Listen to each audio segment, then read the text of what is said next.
भेत्तारं कर्मभोगतां ज्ञातारं विश्वतत्त्वानां वन्दे तद्गुणलब्धये वन्दे तद्गुणलब्धये तत्त्वार्थसूत्रकर्तारं गृद्धपीक्षोपलक्षितं वन्दे गणेन्द्रसञ्जातं मुमा स्वामी मुनीश्वरं मुमा स्वामी मुनीश्वरम। जैन दर्शन की गीता तत्वार्थ सूत्र, जिसका अपर नाम मोक्ष शास्त्र भी है, उसके अपन 9वें अध्याय पर चर्चा चल रही है। उस 9वें अध्याय में पूर्व में हमने चर्चा की थी, इसमें परिसहजयों की अपनी चर्चा चल रही थी।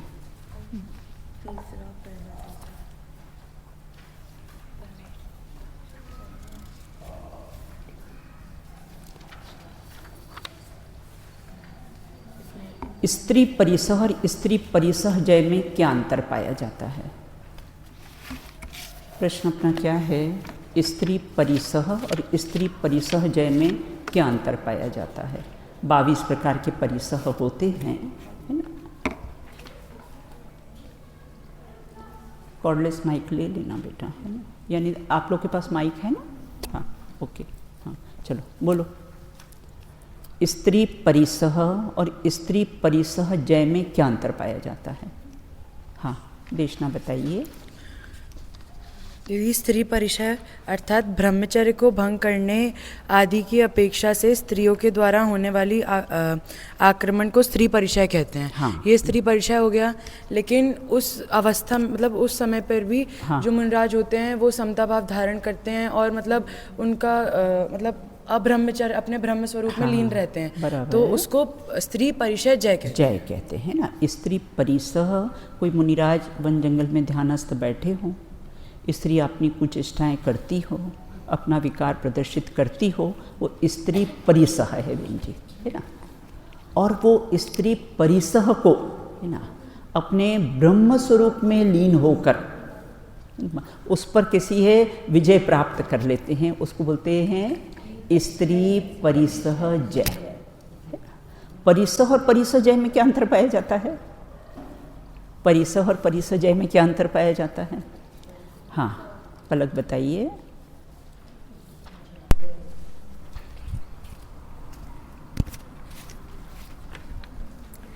दीदी, परिचय का मतलब हम एक उदाहरण से समझ सकते हैं। हाँ। कि जैसे हम ट्रेन में बैठे हैं। हाँ। और अगर हमें ट्रेन में भूख लग रही है। हाँ। और कुछ भी खाने को नहीं है। हाँ। लेकिन हम उसको सहन कर रहे हैं, तो उसको जो सहन करना है वह तो परिचय है। और परिचय है कि उस समय में यह समझना कि मैं अरस स्वभावी आत्मा हूँ, ऐसा चिंतन करना और शुद्ध स्वभाव का मनन करना, वह परिचय है। बहुत बढ़िया। एक जीव को एक साथ कम से कम और अधिक से अधिक कितने परिसह होते हैं? एक जीव को एक साथ कम से कम और अधिक से अधिक कितने परिसह होते हैं? हाँ, श्रेया बताइए। दीदी, एक जीव को एक साथ कम से कम 1 और अधिक से अधिक 19 परिसह होते हैं। हाँ, चारित्र के कितने भेद होते हैं और कौन कौन से? थोड़ा सा जितना पढ़ा है ना रिवाइज करते हैं, फिर हम आगे बढ़ेंगे। हाँ, चारित्र के कितने भेद होते हैं और कौन कौन से? हाँ, अपा बताइए।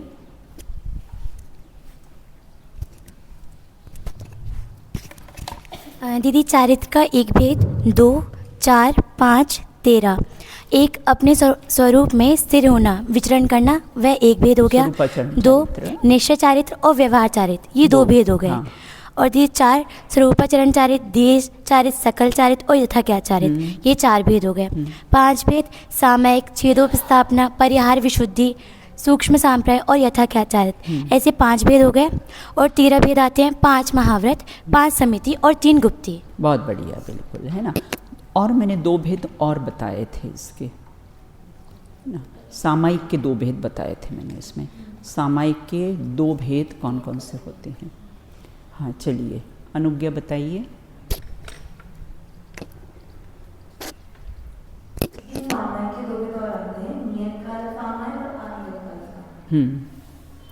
तो नियत काल सामायिक किसे कहते हैं और अनियत काल सामायिक किसे कहते हैं?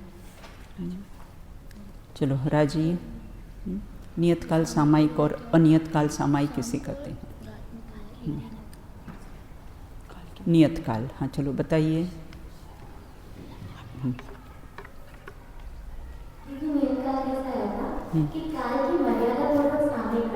बराबर है।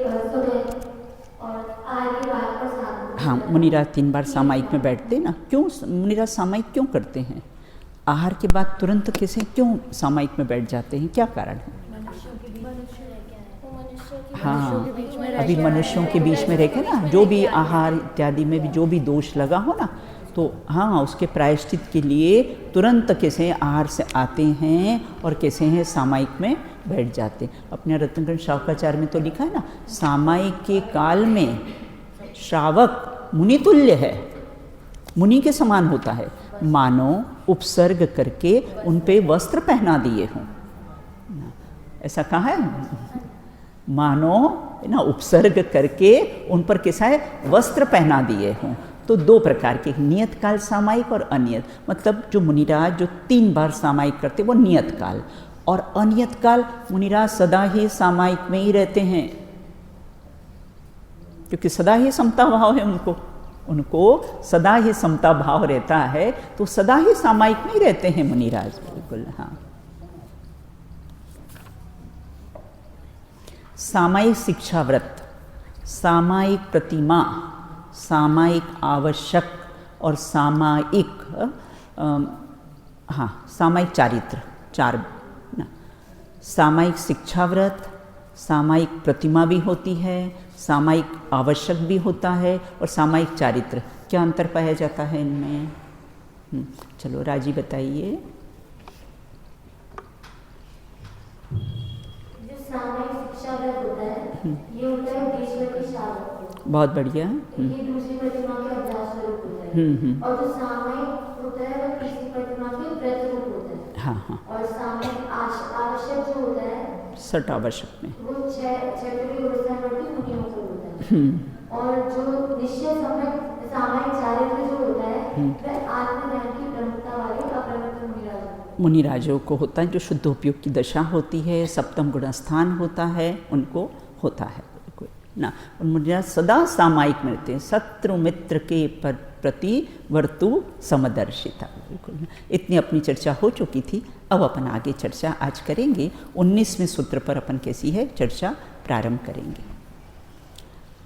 अंसनाव मौदर्य, अंशनाव मौदर्य, अंसनाव मौदर्य, अंशनाव मौदर्य, व्रति परिसंख्यान, व्रति परिसंख्यान, व्रति परिसंख्यान, व्रति परिसंख्यान, रस परित्याग, रस परित्याग, रस परित्याग, रस परित्याग, विविक्त सय्यासन, विविक्त शय्यासन, विविक्त सय्यासन, विविक्त शय्यासन, काय क्लेशा, काय क्लेशा, बाह्य तपः, बाह्य तपः, काय क्लेशा, काय क्लेशा, बाह्य तपः।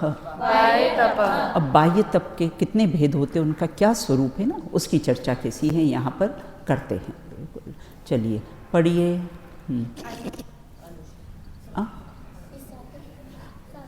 हाँ, मैं भूल गई। चलो साथ में बोलो एक बार कंटिन्यू में। देखो इस सूत्र को वैसे तोड़ तोड़ के नहीं पढ़ते हैं, चूँकि आपको सिखाना है इसलिए अपन बहन जी है ना इनको तोड़ तोड़ कर पढ़ाते हैं। बिल्कुल ना, बाकी सूत्र को तोड़ तोड़ के पढ़ना कैसा है, अशुद्धि मानी जाती है ना। चलिए पढ़िए कंटिन्यू में। अंशनाभ मौदर्य, व्रति परिसंख्यान, रस परित्याग, विविक्त शय्यासन, काय क्लेशा, बाह्य तपः। एक बार फिर से पढ़िए। अंशनाभ मौदर्य, व्रति परिसंख्यान, रस परित्याग, विविक्त शय्यासन, काय क्लेशा, बाह्य तपः। हाँ चलो पढ़ो, चलो अनुज्ञा पढ़ो। अंशनाभ मौदर्य, व्रति परिसंख्यान, रस परित्याग, विविक्त शय्यासन, काय क्लेशा, बाह्य तपः। राजी पढ़िए। अंशना मौदर्य वृत्ति परिसंख्यान रस परिव्याप विवेक संयोजन काय क्लेशा बाधन। प्रवीण जी, एक सूत्र को 5-6 बार पढ़ाते हैं हम। 2 बार मैं पढ़ती हूँ, 2 बार बच्चों से पढ़वाती हूँ सामूहिक में, फिर पर्सनली बच्चों से पढ़वाते हैं, बिल्कुल, ताकि उनको बिल्कुल अच्छी तरह से पढ़ते आ जाए। वो कैसा है, शुद्ध भैया पढ़ सके वो, बिल्कुल। तो इस प्रकार से यहाँ कहते हैं बाह्य तप कितने प्रकार के होते हैं और कौन कौन से उनका स्वरूप है। अनसन, संधि विच्छेद करके अर्थ देखते हैं उसका।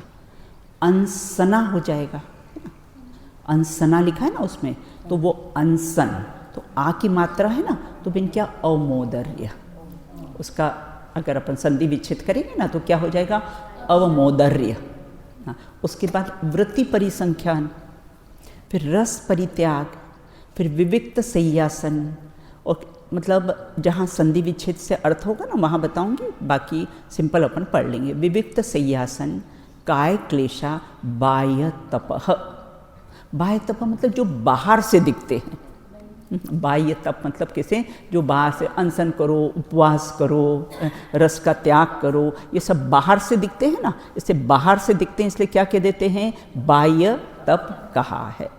तो ये 6 प्रकार, देखो पहला अनशन है और अंतिम ध्यान है।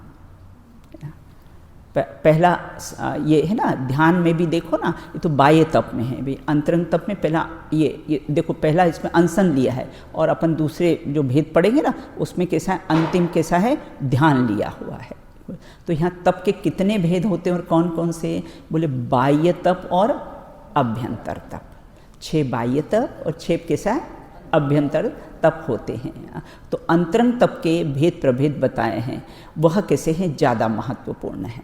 अब बाह्य तप के भेद हैं। बाह्य तप के अनशन, अवमोदर्य, वृत्ति परिसंख्यान, रस परित्याग, विविक्त संयासन और काय क्लेश ना, इस प्रकार से उन्होंने 6 भेद बताए हैं। अब तप किसे कहते हैं, तप बाह्य तप की बात की, तप किसे कहते हैं, बोले कर्मों के क्षय करने के लिए, कर्मों के क्षय करने के लिए जो तप किया, तपस्चरण किया जाता है ना, उसको क्या कहते हैं, हाँ बोलो, हाँ बिल्कुल वो, हाँ कि इच्छा के निरोध के लिए भी कैसा है तप, इच्छा के निरोध के लिए भी कैसा है तप किया जाता है। बिल्कुल आगे लिखा है ना, कर्मों के क्षय के लिए और इच्छा के निरोध के लिए कैसा है तप किया जाता है। सबसे पहले अनशन, संयम की वृद्धि की, ये सब क्यों करते हैं, संयम की वृद्धि के लिए। तो संयम की वृद्धि के लिए 4 प्रकार के आहार का त्याग करना, उसका नाम कैसा है, अनशन है। बिल्कुल 4 प्रकार के आहार, 4 प्रकार के आहार कौन कौन से, खाद्य, स्वाद्य, लेय और पेय, 4 प्रकार के कैसे आहारों का कैसा है त्याग होता है। तो संयम की वृद्धि के लिए 4 प्रकार के आहार का त्याग करना वो अनशन है ना, अर्थात उपवास है ना। मतलब इसमें कैसा है, देखो सबसे खाद्य मतलब भोजन, पेय, हाँ पानी पी लेते ना, ले ना, बाम वगैरह हम लगाते हैं, वैसलिन वगैरह हम लगाते हैं, ये लेपा आहार बिल्कुल है ना। शाम के बाद बहुत से लोगों का नियम होता है, अगर 4 प्रकार का जिनके आहार का नियम होता है वो फिर कैसे हैं, ये भी नहीं लगाते, बाम वगैरह भी कैसा है लगाते नहीं, लेपा आहार नहीं। और स्वाद्य, सौंफ, इलायची वगैरह, कोई पेट तो भरता नहीं है उससे, लेकिन फिर भी कैसा है स्वाद के लिए कैसा है लेते हैं। ये 4 प्रकार के कैसे हैं आहार का त्याग। जहाँ शरीर का दमन हो वो बाह्य तप है, और जहाँ मन का दमन हो वो कैसा है अंतरंग तप है। देखो इसमें एक बात, अवधृत काल वाला अनशन, उसमें भी 2 भेद है। अवधृत काल वाला अनशन अर्थात पूरे जीवन भर भोजन का त्याग करना, और अनवधृत मतलब भोजन का त्याग है ना, कुछ समय के लिए कैसा है भोजन का त्याग करते हैं। अब कहते अवमोदर्य, संयम के पालने में प्रमाद आदि नहीं आए, इसलिए भूख से कम खाना ना, कम खाना, कम सोना, कम जग से हो प्रीत ना, और यही ज्ञानी की रीत। कम खाना, कम सोना, कम जग से हो प्रीत, यही ज्ञानी की रीत। ज्ञानी की कैसी होती है? ये रीत होती है। तो संयम को पालने के लिए प्रमाद आदि कैसा है? नहीं हो। भूख से कैसा है? कम खाना। अपने यहाँ तो कहते हैं ना, 2 हिस्सा कैसा होता है? 2 हिस्सा पानी, 1 हिस्सा भोजन और 1 हिस्सा खाली। अगर इस प्रकार का हो तो कभी बीमार नहीं पड़ेंगे। 2 हिस्सा भोजन, 2 हिस्सा पानी, 1 हिस्सा भोजन और 1 हिस्सा खाली। अमोदर्य मतलब जो भी हम भोजन करते भूख से कम खाना, उसका नाम कैसा है? अमोदर्य है। देखो अव मतलब उन ना, मतलब कम और थोड़ा, और औदर्य मतलब उदय, उदर मतलब ये उदर संबंधी ना, मतलब कम खाना मतलब जितनी भूख लगी हो उससे कैसा है? कम खाना। वृत्ति परिसंख्यान, भिक्षा के समय, जाते समय घर गली का नियम लेना, आहार की विधि संकल्प लेना, उसका नाम वृत्ति परिसंख्यान है। मुनिराज जब आहार के लिए जाते हैं ना तो क्या करते हैं ना, मंदिर जाते हैं और कुछ न कुछ नियम लेते हैं, वहाँ से नियम लेकर फिर कैसे है वो आहार के लिए कैसा है निकलते हैं। तो कुछ न कुछ नियम लेके जरूर, और ऐसा थोड़ी कोई सरल नियम ले लिया हो, कठिन कठिन। बताओ कितना कठिन नियम लिया था महावीर भगवान जब मुनि अवस्था में थे, तो कितना कठिन नियम लिया था बेन जी। मतलब कितना मुश्किल है वो नियम भैया मिलना। बताओ कि कोई ऐसी स्त्री हो जिसके आँख से आंसू बह रहे हो, सिर में बाल नहीं हो, हाथों में उसके हथकड़ियाँ पड़ी हो, ऐसी स्त्री जब दिखेगी तब मैं कैसा है आहार ग्रहण करूँगा। मतलब ऐसा नियम लिया, मतलब कितना कठिन है नियम का मिलना, ऐसे नियमों का मिलना कितना कठिन है बिल्कुल। और ऐसे नियम लेकर कैसे आहार के लिए निकलते हैं। मिले तो मिले, नहीं मिले तो 1 चक्कर 2 चक्कर लगाते हैं, मिले तो ठीक है, नहीं तो फिर कैसे हैं चले जाते हैं। तो ऐसे भिक्षा की जाते समय, और फिर इतनी ही दूर जाऊंगा ना, इसी गली में से जाऊंगा है ना, वो उसका भी नियम ले लेते हैं। बस इस गली में जाऊंगा, इतनी ही दूर जाऊंगा, इससे बस उतनी दूर में मिले तो मिले आहार, नहीं तो नहीं मिले। ऐसा नियम लेना तो बेन जी बड़ा कठिन है मुनिपत। तो ऐसा मुनिपत तो अपन नहीं ले सकते हैं। हाँ, ये मुनिपत तो कैसा है, बहुत कठिन है ना। ये ऐसा मुनि तो हम नहीं बन सकते हैं बिल्कुल, है ना। अगर ये मोक्ष मार्ग अगर कठिन होगा तो गौतम भैया संसार का मार्ग फिर सरल होना चाहिए। तो संसार का मार्ग तो सर्वश्रुत परिचित अनुभूत। कितना कठिन है संसार का मार्ग भाई साहब, बिल्कुल है। तो सर्वश्रुत परिचित अनुभूत है, हम सबको अनुभव है संसार का मार्ग तो बिल्कुल, है ना। तो मुनिराज का मार्ग अपने को बहुत कठिन नहीं है। बेचारे मुनिराज कैसे सहन करते होंगे। वो बेचारे नहीं है, कौन है बेटा? विचारे, बेचारे नहीं, विचारे। वो कैसा है, विचार करते हैं, आत्मा का मनन चिंतन करते हैं बिल्कुल। तो बेचारे नहीं होते हैं। तो इस प्रकार से भिक्षा के समय, जाते समय घर गली नियम आहार की विधि का संकल्प ना, वो वृत्ति परिसंख्यान है। अब रस परित्याग, रस छोड़ के आहार लेते हैं मुनिराज। भाई नमक का है ना, संडे नमक, मंडे हरी, है ना, मंगलवार मीठे का त्याग, बुधवार घी का त्याग, गुरुवार को कैसा है दूध का त्याग, शुक्रवार को दही का त्याग, शनिवार को तेल का त्याग। और यहाँ तो शनिचर पर तेल चढ़ाते हैं शनिवार को। और अपने यहाँ तो ये डे बताया है ना कि शनिवार को कैसा है तेल का त्याग। और ये वो शनि महाराज के दिन अपने से तेल मांगने थे कि आप तेल चढ़ाइए। तो इस प्रकार से यहाँ ये कहते हैं कि रस का त्याग करना चाहिए। देखो मुनिराज तो सर्वदेश पालन करते हैं, अपने को भी ऐसे छोटे छोटे से नियम कैसा है लेना चाहिए, है ना। अभ्यास के लिए, है ना, रसना इंद्री पर विजय प्राप्त करने के लिए ऐसे छोटे छोटे से नियम अपने को भी कैसा है लेना चाहिए। अब विविक्त संयासन, ब्रह्मचर्य, स्वाध्याय, ध्यान की सिद्धि के लिए एकांत और पवित्र स्थान में शयन करना विविक्त शय्यासन है ना, और आसन लगाना वो कैसा है, विविक्त शय्यासन है। ब्रह्मचर्य, स्वाध्याय, ध्यान की सिद्धि के लिए कोई एकांत स्थान में जाकर है ना, क्या करें, कोई पवित्र स्थान हो, एकांत स्थान में जाकर कैसे होते हैं, ध्यान लगाते हैं। शेर सुदर्शन कहाँ जाते थे, शमशान में जाकर कैसा है, ध्यान लगाते थे, और नग्न होकर ध्यान लगाते थे बहन जी। शेर सुदर्शन है ना, नग्न होकर कैसा है, शमशान में कैसा है, ध्यान लगाते से एकांत स्थान में जाकर। देखा ना शिखर जी में कहाँ कहाँ गए बताओ, एक तरफ पारसनाथ और एक तरफ चंदा प्रभु। अरे कम से कम पास पास बैठते तो जाने में ठीक रहता ना। कहाँ एक तरफ चंदा प्रभु, एक तरफ वहाँ कहाँ विराजमान हो गए आप बिल्कुल, और एक तरफ पारसनाथ जी। तो ऐसे वन जंगल में एकांत में जाकर बिल्कुल है ना, देखो पशुओं से डर नहीं लगता है ना, लेकिन राग द्वेष के निमित्तों से भैया डर लगता है। इसलिए कहाँ चले जाते हैं, एकांत में से जाकर वन जंगल में चोटियों पर जाकर कैसे हैं, विराजमान होकर अपना कैसा है, ध्यान लगाते हैं, वो विविक्त शय्यासन। देखो मुनिराज कौन से आसन में सोते हैं, धनुषाकार।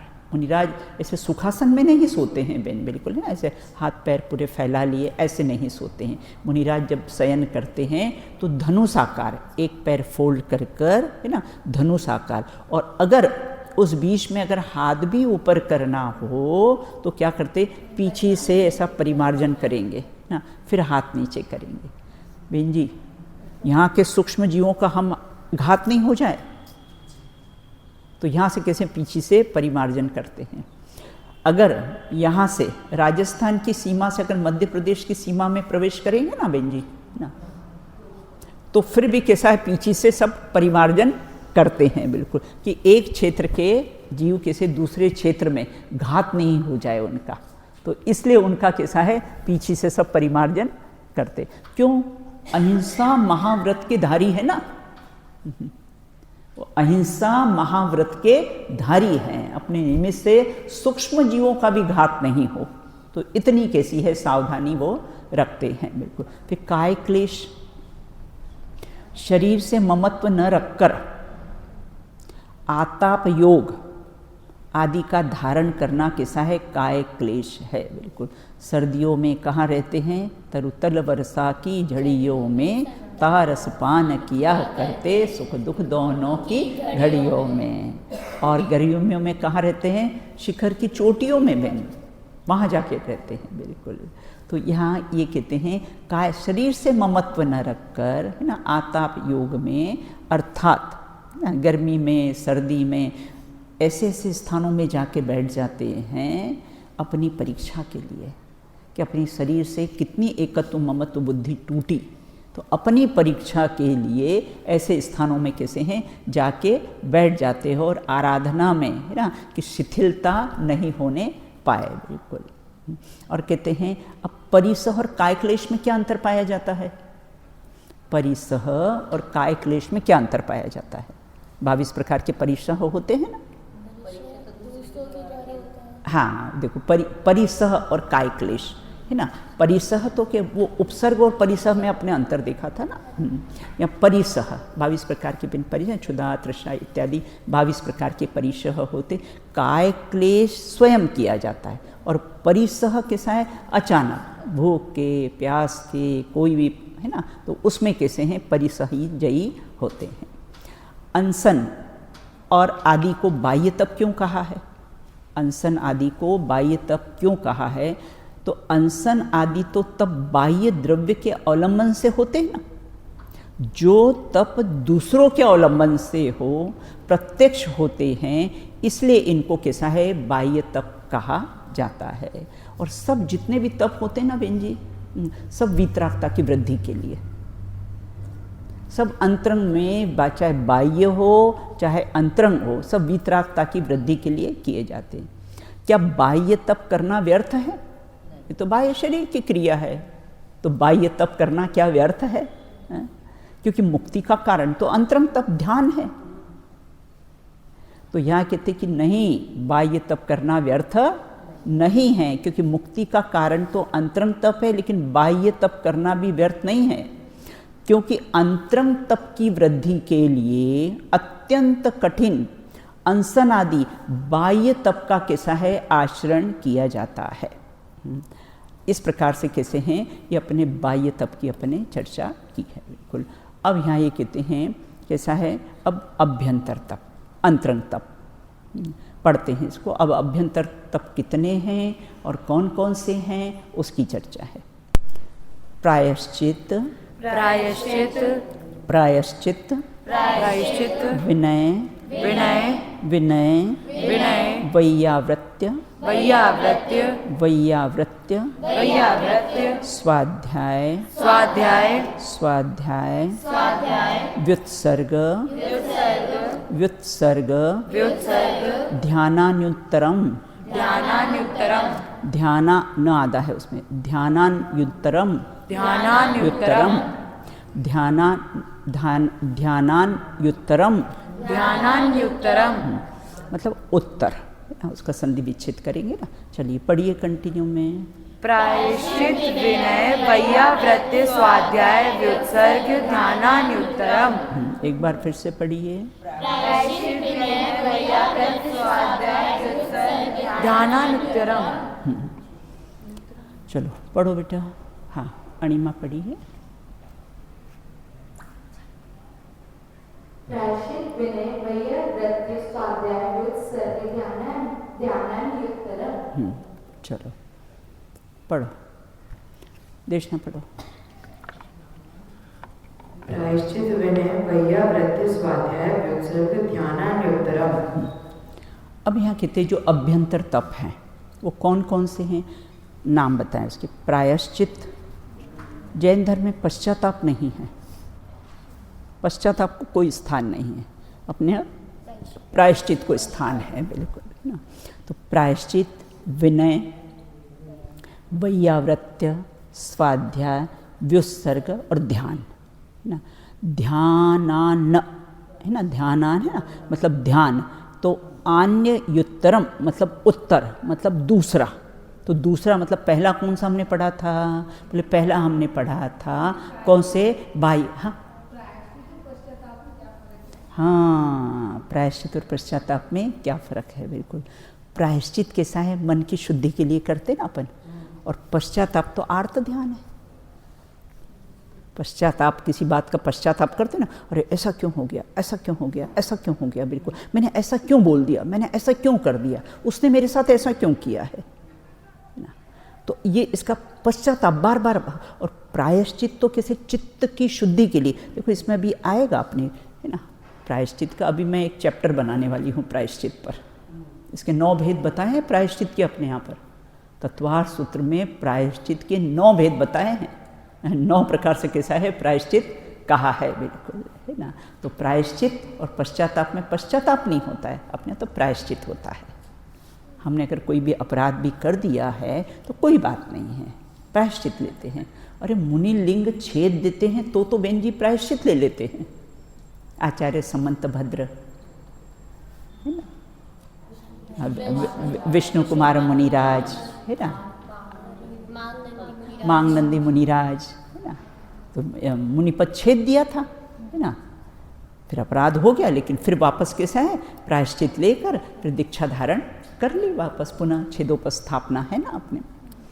तो यहाँ ये कहते हैं कि 6 प्रकार के होते हैं अंतर, प्रायश्चित, विनय, वैयाव्रत, स्वाध्याय, व्युत्सर्ग और ध्यान। ये 6 प्रकार के अभ्यंतर होते हैं। दोनों ही तप कैसे हैं, वीतरागता की प्रधानता उसमें होती है। अब अभ्यंतर तप, सबसे पहला प्रायश्चित। अब प्रश्न ये कि प्रायश्चित को अंतरंग तप में क्यों लिया है, प्रायश्चित को अंतरंग तप में क्यों लिया है, क्योंकि परिणामों की शुद्धि होती ना बेन जी, प्रायश्चित करते ना अपन, परिणामों की शुद्धि होती ना। मुनिराज कितना प्रायश्चित करते हैं, तो परिणामों की कैसी शुद्धि होती है, इसलिए इसको कैसा है अंतरंग तप में लिया है। अब प्रायश्चित किसे कहते हैं, प्रमाद और अज्ञान में लगे हुए दोषों की शुद्धि करना प्रमाद और अज्ञानता में लगे हुए दोषों की शुद्धि करना, उसका नाम कैसा है? प्रायश्चित। प्राय मतलब अपराध, चित्त मतलब मन की शुद्धि। संधि विच्छेद करके अगर देखेंगे, प्राय मतलब अपराध और कैसा? चित्त। चित्त मतलब कैसा है? मन की शुद्धि, उसका नाम कैसा है? प्रायश्चित। कोई हो जाए कोई भूल, कोई बात नहीं, अपराध कोई हो जाए कोई बात नहीं, अपने प्रायश्चित का विधान है। हमारे तो बालिकाओं से कोई गलती कभी हो भी जाती ना, दीदी अब कोई प्रायश्चित दे दो, हमसे ये भूल हो गई है, तो अब दीदी कोई भी नियम दे दो, कोई भी प्रायश्चित दो। और प्रायश्चित कौन सा देता है? जिस जाति का अपराध किया हो ना, उसी जाति का प्रायश्चित देते हैं भैया। खाने पीने में कोई गलती की हो तो फिर उसका, तो जिस जाति का आपने है ना अपराध किया हो ना, तो उसी का कैसा है? प्रायश्चित देते हैं।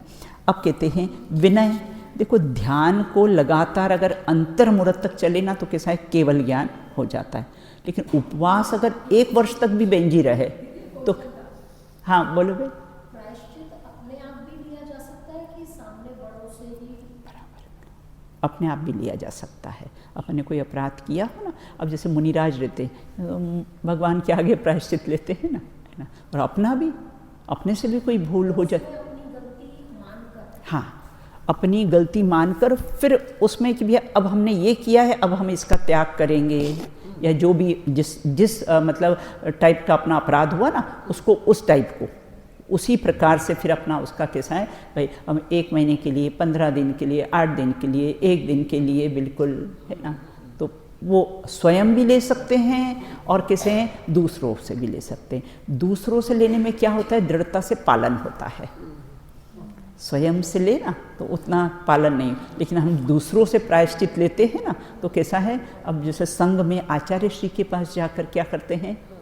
प्रायश्चित लेते हैं, तो उसका कैसा है? दृढ़ता से उसका पालन होता है। और अगर स्वयं ले लेते हैं ना, तो खैर स्वयं भी ले सकते हैं, अपनी दृढ़ता हो तो स्वयं भी ले सकते हैं। बाकी लेना बेन जरूर, प्रायश्चित की आदत जरूर होना चाहिए। अब तो रात को बेड पे जाना, आज दिन भर में क्या गलतियाँ की, किसको क्या अपशब्द बोले, आज किसको क्या हुआ, अपन अपना एनालिसिस करो। इसकी एक बार आदत पड़ जाएगी ना, तो फिर क्या होगा कि वो दोबारा वो गलती नहीं होगी कि अरे हमें ऐसा नहीं बोलना चाहिए था, हमें ये काम ऐसा नहीं करना चाहिए था। तो ऐसा प्रायश्चित की आदत डालो बिल्कुल। देखो फिर उससे क्या होगा, जो कर्म बंधा है ना ढीला पड़ जाएगा, और कंटिन्यू में अपना चलता रहे ना, तो सत्ता में से नष्ट हो जाएंगे। कर्म इतने कमजोर है और हम इतने बलवान हैं। फिर भी कहते हैं भगवान से मत डरो, कर्मों से डरो। भगवान कुछ नहीं करेंगे, नहीं कर्म नहीं छोड़ेंगे, CID जैसे लगे हुए हैं पीछे। वो आपको माफ़ करने वाले नहीं हैं बिल्कुल। तो इस प्रकार यहाँ ये कहते हैं ध्यान अगर लगातार अंतर्मुहूर्त चले तो केवल ज्ञान हो जावे, और उपवास अगर 1 वर्ष तक भी करेंगे तो कैसा है? केवल ज्ञान की गारंटी नहीं है बिल्कुल। हाँ, तो इस प्रकार मुनिराज अपने भरत जी ने अंतर्मुहूर्त में ध्यान किया ना, तो केवल ज्ञान की कैसी है? प्राप्ति हो गई बिल्कुल।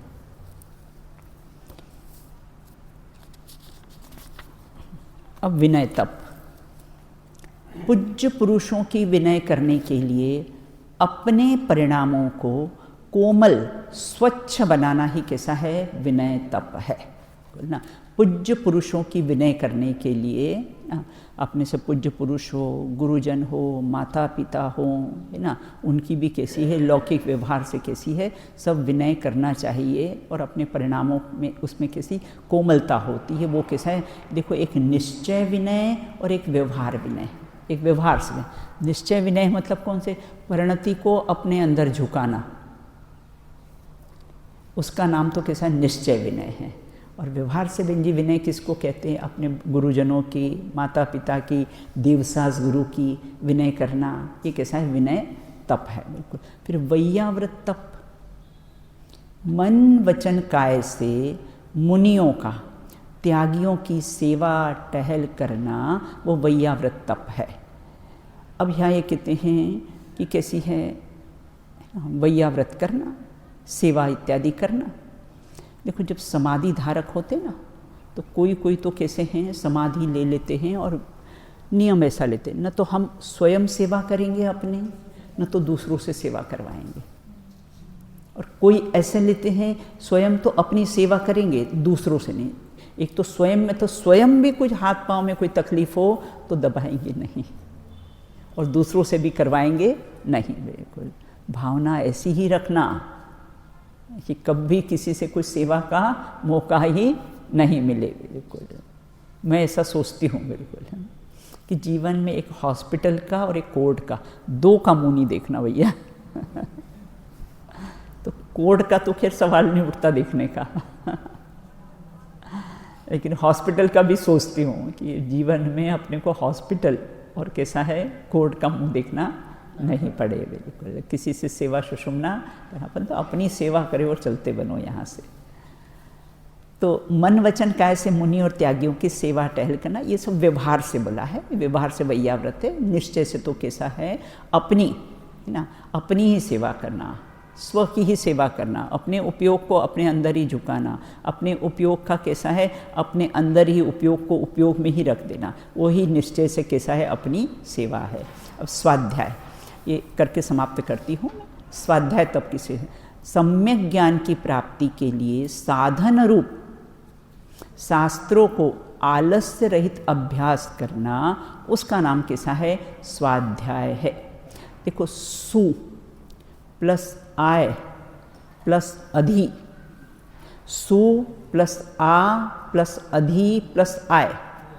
सु मतलब भली भांति, आ मतलब समन्तात मतलब सब ओर से, मन को रोककर, अधि प्लस आय। तो शास्त्रों का अध्ययन करना, अपने को आत्मा जानना, मानना और अनुभव करना, उसका नाम ही कैसा है, निश्चय से स्वाध्याय है। स्वाध्याय को परम तप कहा है। जिस समय बेंजी अपन स्वाध्याय करते हैं ना, सहज उपवास, क्षुधा का विकल्प नहीं आता है, तृषा का विकल्प नहीं आता है, राग द्वेष नहीं होते हैं, हिंसा झूठ चोरी नहीं होती, तो सहज पांच पापों से निवृत्ति हो जाती है। कषायों से क्रोध मान माया लोभ सहज निवृत्ति हो जाती है। इसे स्वाध्याय को परम तप कहा है। इसे प्रतिदिन बिल्कुल नियम बेंजी बना लेना और एकांत में बैठ के कोई भी एक ग्रंथ रख लेना कि भाई 15 मिनट जितना भी समय मिले हमको कैसा है स्वाध्याय करेंगे। हाँ, सु प्लस आ प्लस अधि प्लस आय है ना।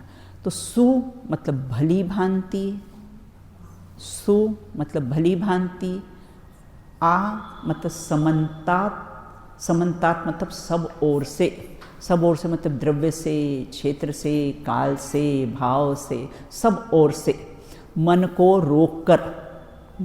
अधि प्लस आय अर्थात शास्त्रों का अध्ययन करना, अपने आत्मा को जानना, मानना और अनुभव करना, ये ही मैं हूँ, है ना। इसका नाम कैसा है, स्वाध्याय है, परम तप है।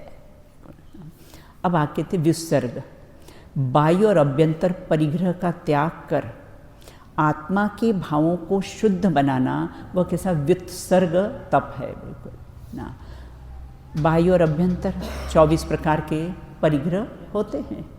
परि और ग्रह, परि मतलब चारों ओर से, ग्रह मतलब कैसा है ग्रहण का भाव। मुनिराज परिग्रह का संचय करते हैं या नहीं करते हैं? मुनिराज परिग्रह का संचय करते हैं या नहीं करते हैं? करते हैं। चारों ओर से, द्रव्य से, क्षेत्र से, काल से, भाव से अपने स्वभाव का कैसा है ग्रहण करते हैं। तो मुनिराज परिग्रह मतलब चारों ओर से, तो चारों ओर से अपने स्वभाव का ग्रहण करते हैं। इसे मुनिराज भी कैसे हैं, परिग्रह का कैसा है संचय करते हैं। अपने यहाँ तो इष्टोपदेश में लिखा है, आत्मा ही आत्मा का परिग्रह है। ऐसा जानकर कौन बुद्धजन कैसा है, पर द्रव्य को अपना कहे। तो इस प्रकार से कैसा है बाह्य और अभ्यंतर परिग्रह का त्याग करना कि भावों से शुद्ध बनाना हो। वास्तव में तो मैं त्याग कर सकता हूँ, इसका त्याग करना मैं त्याग कर सकता हूँ, कैसा है, नहीं तो अभिमान हो जाएगा भैया। हाँ, मैंने इतना त्याग किया है ना, तो अभिमान हो जाएगा। मैं त्याग कर सकता हूँ, इसका त्याग करना। बिल्कुल। अब यहाँ ये कहते ध्यान, चित्त की चंचलता को रोककर उसमें एकाग्र करना, उसका नाम कैसा है, ध्यान है।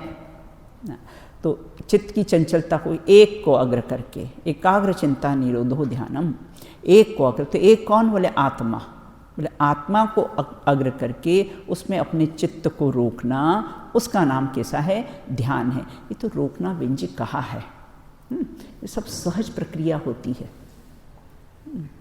कोई करना नहीं पड़ता है। ये सब प्रक्रिया कैसी होती है, सहज ही होता है। देखो अनशन पहला तप है और ध्यान अंतिम तप इन्होंने लिया है। और अंतर मुहूर्त तक अगर ध्यान करे तो केवल ज्ञान की निश्चय निश्चित ही केवल ज्ञान की कैसी है, प्राप्ति होती है। बिल्कुल। फिर अंतरंग तप किसे कहते हैं, सभी तप कैसे उत्तरोत्तर महान है और अंत में ध्यान लिया हुआ है। सभी तपों में बाह्य क्रिया होते हुए भी अंतरंग भावों की शुद्धता होती है, वही कैसा है, अंतरंग तप है। इस प्रकार से कैसा है, 2 सूत्रों की अपन ने चर्चा की है, शेष चर्चा बाद में करेंगे। आप पहले पढ़ लीजिए, ये दोनों सूत्र पढ़िए एक बार।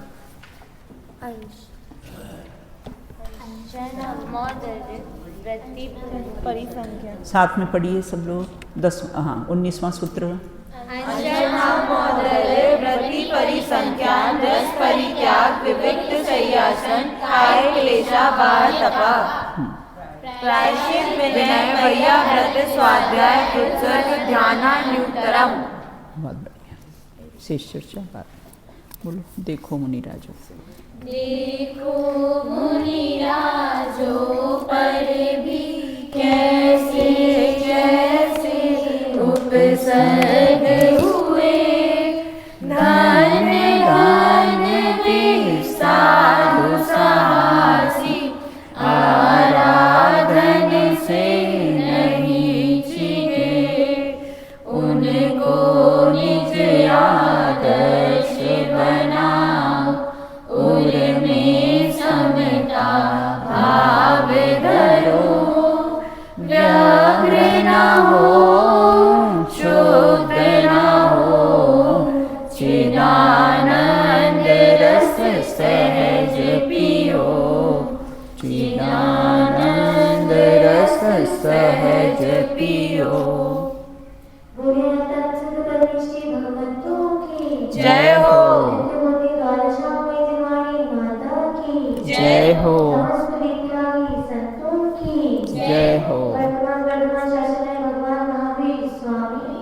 जय हो, जय हो, जय हो।